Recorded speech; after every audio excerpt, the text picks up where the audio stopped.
Bible చెప్పేటువంటి ఒక సత్యం ఏంటంటే, మనిషి దేవుడికి దూరమైన కొలది ఇంకా దూరం అవుతూనే ఉంటాడు. మనిషి పాపం విషయంలో అజాగ్రత్తగా ఉన్న కొలది ఇంకా కూరుకుపోతూనే ఉంటాడు. మనుషుడు విధేయత వినయము కలిగి ఉండకపోతే ఇంకా కఠినపరచబడుతూనే ఉంటాడు. ఆత్మదేవుడు ఖండించినప్పుడు వెంటనే స్పందించకపోతే మనస్సాక్షి మొద్దుబారి అది మరి ఇక మరణించేటువంటి స్థితిలోనికి వచ్చేస్తుంది.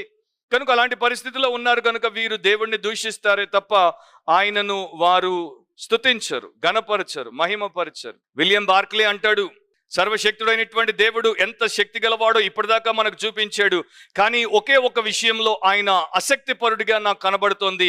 అదేంటంటే మనిషి యొక్క హృదయంలోనికి ఆయన తన స్థానాన్ని సంపాదించుకోలేకపోయాడు. బాధతో చెప్పిన మాటలు. అన్నింటినీ ఛేదించినటువంటి దేవుడు, అంతరిక్షాలను ఛేదించినటువంటి దేవుడు, ఏ లోయలో అంటే ఆ లోయలో, ఏ కొండలోనికి అంటే ఆ కొండలో, ఏ సముద్రం అంటే ఆ సముద్రం, ఏ భూగర్భం అంటే ఆ భూగర్భంలోనికి తన సన్నిధిని పంపగలిగినటువంటి దేవుడు ఒక పాపాత్ముడైనటువంటి మనిషి యొక్క హృదయంలోనికి పోలేకపోయాడు. అది బాధాకరమైన విషయం అంటాడు విలియం బార్క్లే. చాలా దుఃఖకరమైనటువంటి విషయం. కానీ ఆ హృదయం కన్నా దరిద్రమైనటువంటి హృదయం ఇంకో హృదయం లేదు అంటాను నేను. ఎందుకంటే చివరికి ఆ యొక్క హెల్లో కూడా గాడ్స్ ప్రెజెన్స్ ఉంటుంది, నరకంలో కూడా దేవుడి యొక్క సన్నిధి ఉంది అనేసి దావీదు రాశాడు.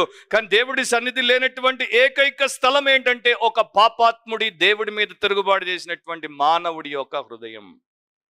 సో మన హృదయం ఎంత చెడ్డదిగా ఉండొచ్చో దాన్ని బట్టి మీరు తెలుసుకోవచ్చు. దేవుడికి ఎంత కోపం ఎందుకు, దేవుడికి ఉగ్రత ఎందుకు.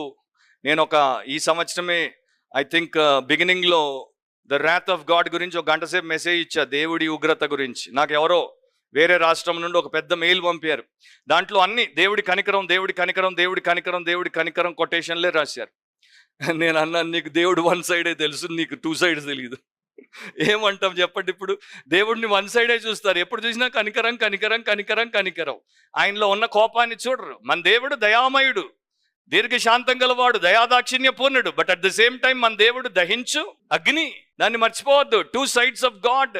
సో అట్లా ఉంటారనమాట. వారి దేవుడు ఎప్పుడు వారి మీద కనికరమే చూపాలి, కోపం చూపొద్దు అంటే వారికి దేవుడు న్యాయం చేయలేడు.